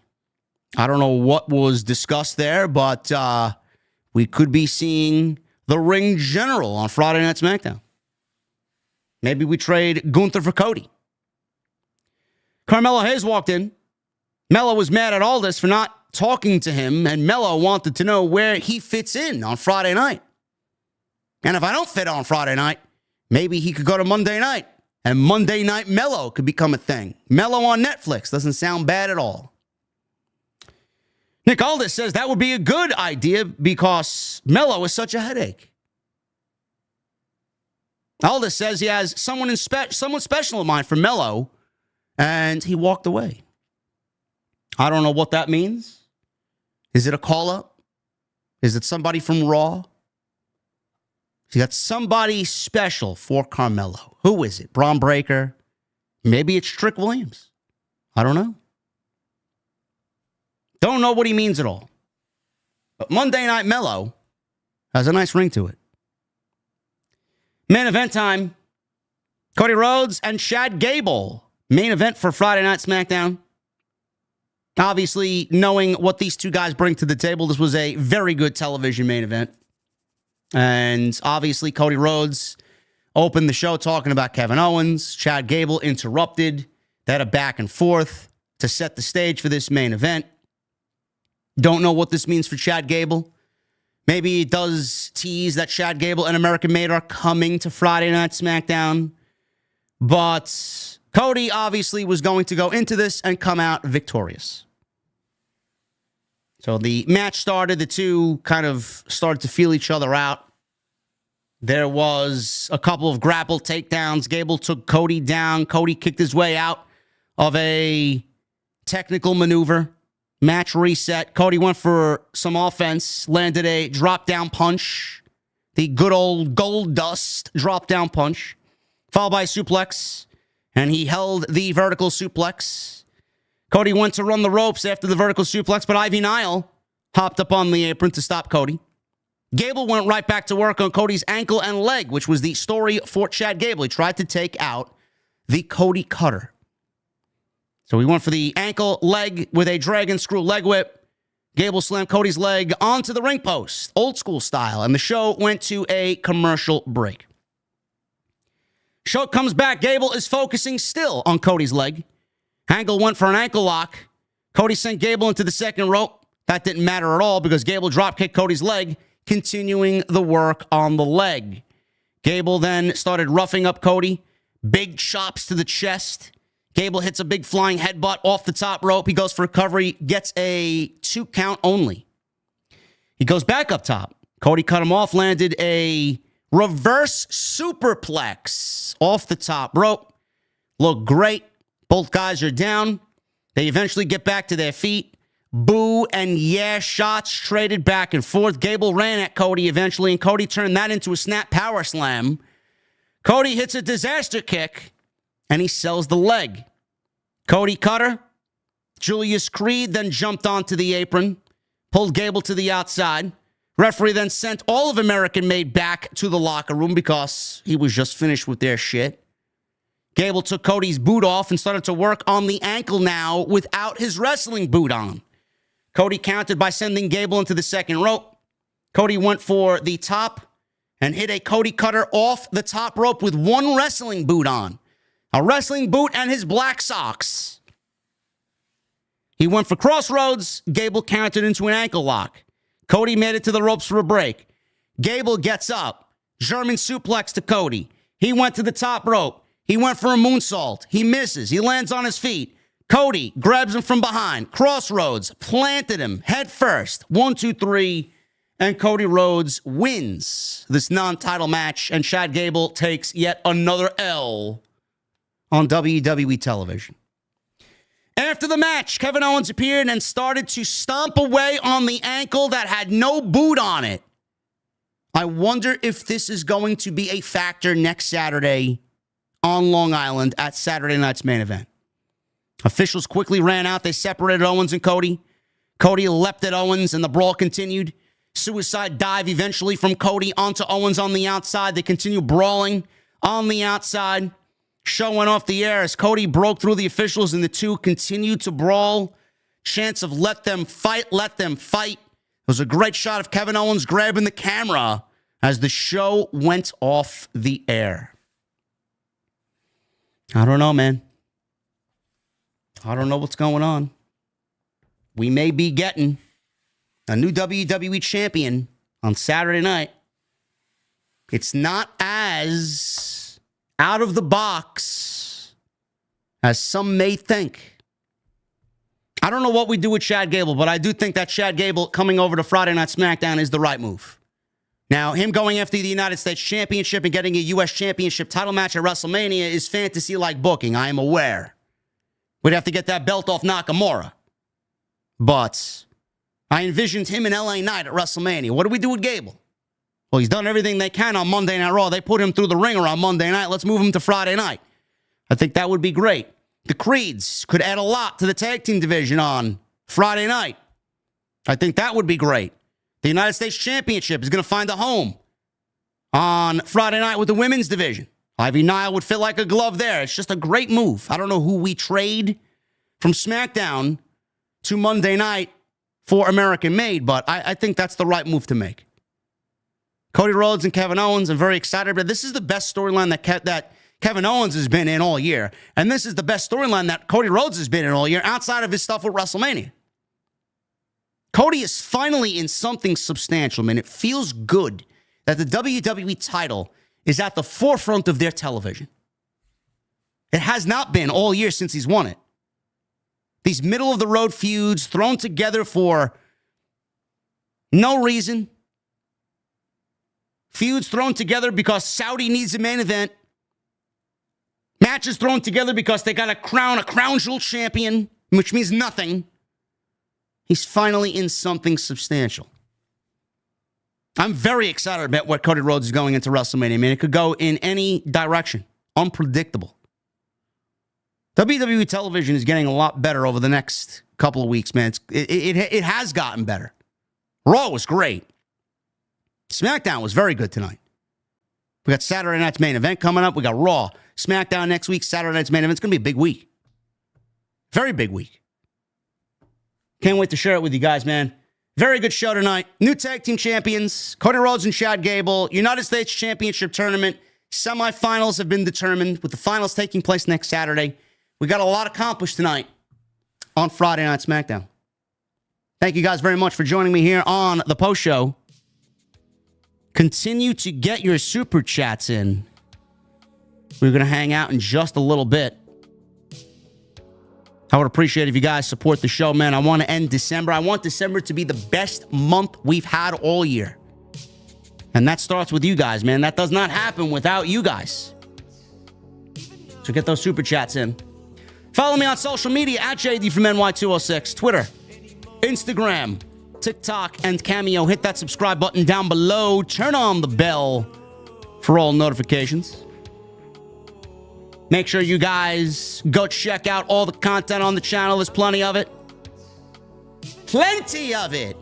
With more coming on Saturday, more coming on Sunday. We're going to try and be as consistent and prolific as possible. Tonight's show is sponsored by my great friends over at Blue Chew. Kevin Owens is making quite the impression on the WWE audience, so much that people are asking for him to win the WWE title. That doesn't happen without good creative, man. You know how you get yourself good creative? Blue Chew. BlueChew.com, code JD at checkout. Become Booker of the Year in the bedroom. Don't be a Tony Khan in the bedroom. Don't. Meaning disappointing, boring, lifeless. We don't want that, man. We want whatever Triple H cooked up on Monday night in the bedroom. Blue Chew is a unique online service that provides the same active ingredients as Viagra and Cialis, but it comes in a chewable tablet. Comes at the fraction of the cost. The process is very simple. BlueChew.com. Code JD at checkout. Consult with one of their online licensed medical providers, and once you're approved, you're going to receive your prescription within days. And they're made in the USA. Blue Chew is made in the USA. They're prepared and shipped directly to you, right to your front door. And the best part is, it's all done online. You don't even have to meet with anybody in person. No awkward conversations, no waiting in line at the doctor's office, no waiting in line at the pharmacy. It's all done online. You can take them anytime, day or night, and be ready when you got to write your Monday Night Raw. First impressions are everything. You're going to make a lasting impression with Blue Chew, man. BlueChew.com, code JD at checkout. I want to thank them for sponsoring the podcast right here on Off the Scripts. Let's get to these super chats. Michael Krause with a $2 super chat. JD and OTS family, hope everybody has a great weekend. Thank you, brother. Thank you, brother. Apex with a $1.99. Does Bianca not care her husband got attacked? I don't know. I don't know. They don't really play up the fact that they're married on television, so I'm not really surprised. The King Ellie show with a $4.99 still going with Naomi taking out Jade and Bianca winning the Rumble to face Rhea at Mania. I like it. I like it. Bianca and Rhea at WrestleMania, sign me up. Joey Taylor, $4 super chat. DIY is a heel tag team champion. Take my money.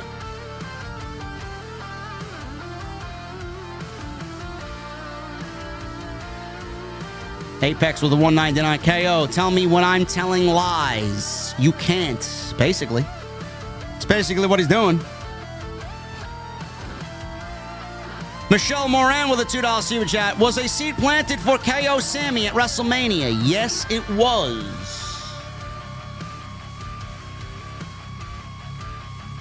Yes, it was. Ali with a $5 super chat. Hey, JD, my question is, what was your favorite Kane moment in WWE? The night he debuted in 1997, breaking down the Hell in a Cell door to Tombstone The Undertaker. Best Kane moment ever. Might be one of the best debuts ever. Tribal Chief with a 2. Show was good. TK, this is how you tell stories, pal. TK doesn't know what a story is.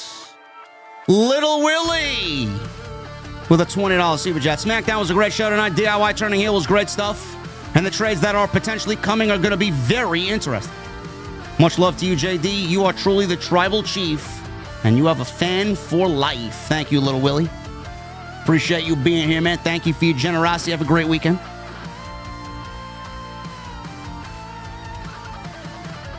Mendel's Isma with a 30 months. Well, my original message won't send. I don't know, man. YouTube's been fucking up lately. YouTube has been fucking up badly. I don't know.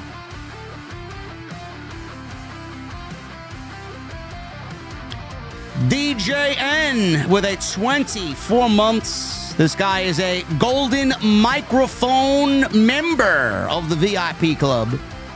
Earned the golden microphone. SmackDown was great, and DIY turning heel was awesome. OTS for life. DJN, enjoy that, brother. 2 years in the venue, man. Love to see it.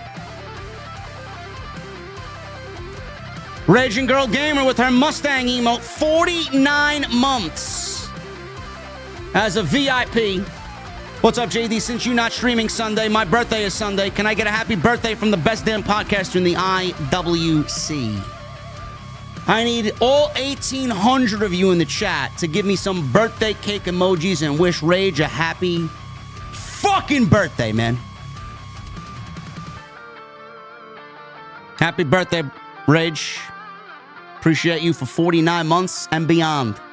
Even before 49 months, we appreciated you. Thank you.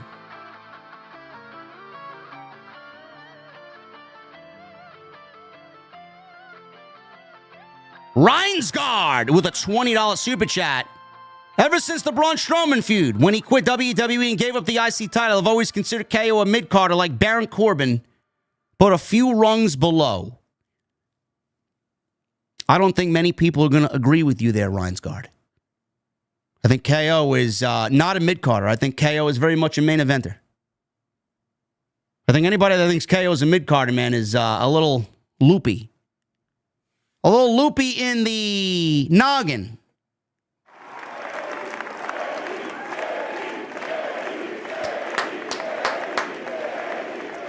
Love it, love it, love it. We got a $50 super chat here coming on in from Captain Solo.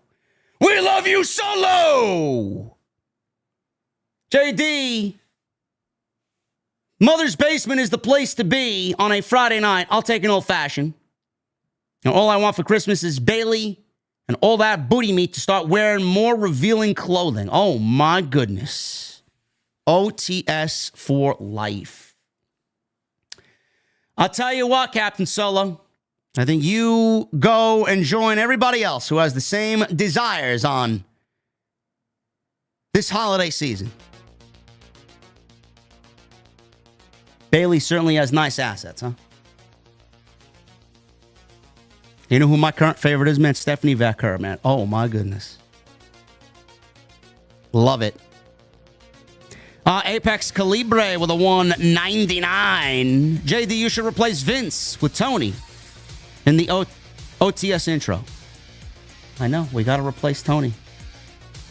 Or Vince, rather, with Tony. Yeah, we got to replace Vince. Yeah, I know.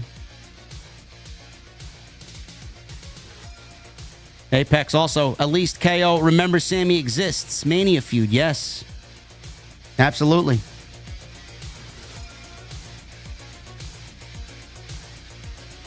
Best in the world, Matt with a $5 super chat.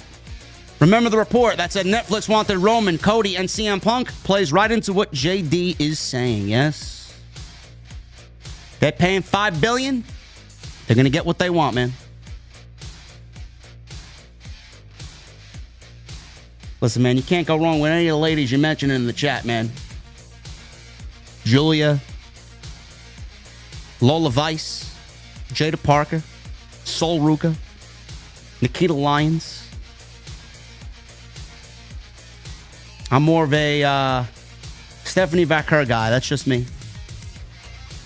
Thank you, man. Appreciate you. Best in the world, Matt. Appreciate you, brother. Mohammed with a $2 super chat. Roman versus Solo for Raw on Netflix as the big match. Yeah, I could see it.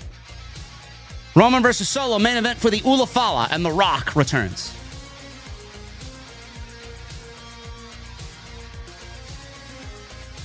Joker's voice with a $5 super chat. A thought. Chelsea versus Tiffany at Saturday night's main event. Nia tries to help Tiffany. Shenanigans. Chelsea wins the U.S. title. Tiffany cashes in finally. I could see that playing out.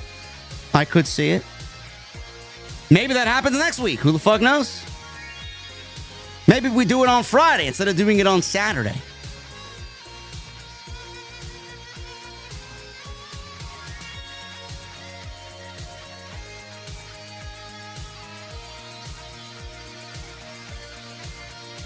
Robert Hurt with 45 months. Hey, JD, Merry Christmas to you. When do you expect Randy Orton back? Saturday night's main event.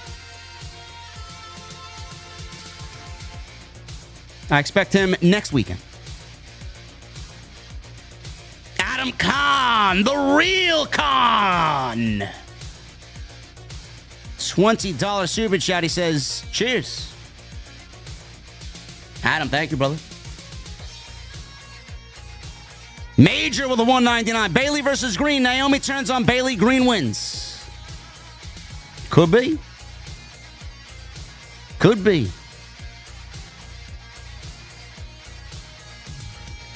$5 super chat from Captain Solo. Naomi is as boring as the day is long. Feel the glow. What the hell does that even mean?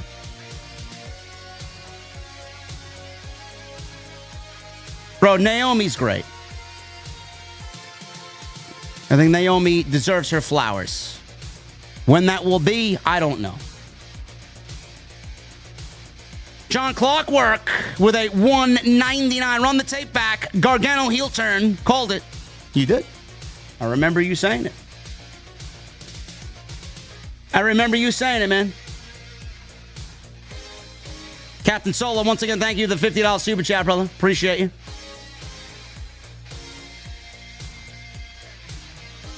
Metalhead Forever with 35 months. He says, OTS forever, been here since day one. That's what I like to hear, man. It's what I like to hear.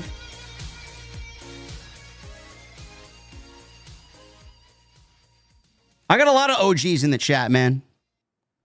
A lot of OGs in the venue.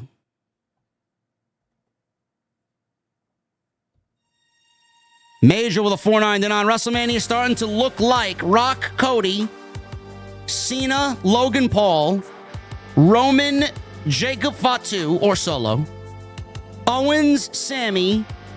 I don't know what Randy does. I don't know what Gunther does. What about CM Punk and Seth Rollins?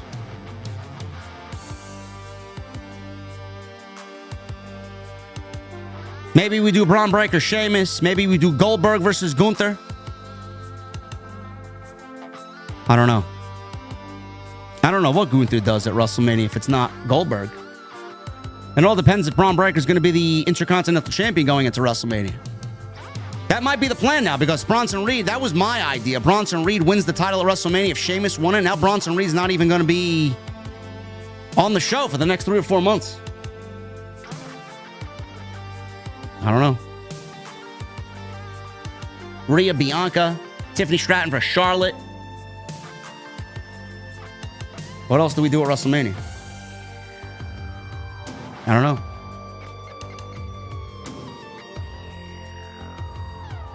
Maybe it's Drew McIntyre versus John Cena. Maybe, I don't know. That's also something that could happen. What is McIntyre doing at WrestleMania? Anyway, guys, we're about to get out of here. Thank you for a great stream. Appreciate y'all. You will see me back in the sub boxes tomorrow. We got some news going out. As always, we're going to try and keep the momentum going all December, bro. It's going to be a great month. Follow me on social media at JD from NY206. Twitter, Instagram, TikTok, and Cameo. Hit that subscribe button down below. Turn on the bell for notifications. We are 400 away from 164,000. Go check out the rest of the content on the channel. Plenty of it. Continue to hit that thumbs up and leave a comment down below in the comment section. Get us in the algorithm, man. It's nice when OTS is in the algorithm here on YouTube. And thank you to everybody on Twitch. Appreciate you guys, as always. Until tomorrow, guys. Saturday and Sunday, you got news coming at you. And Monday, we'll be live once again for Monday Night Raw. Have a great weekend, and I'll see you right back here with more news on OTS.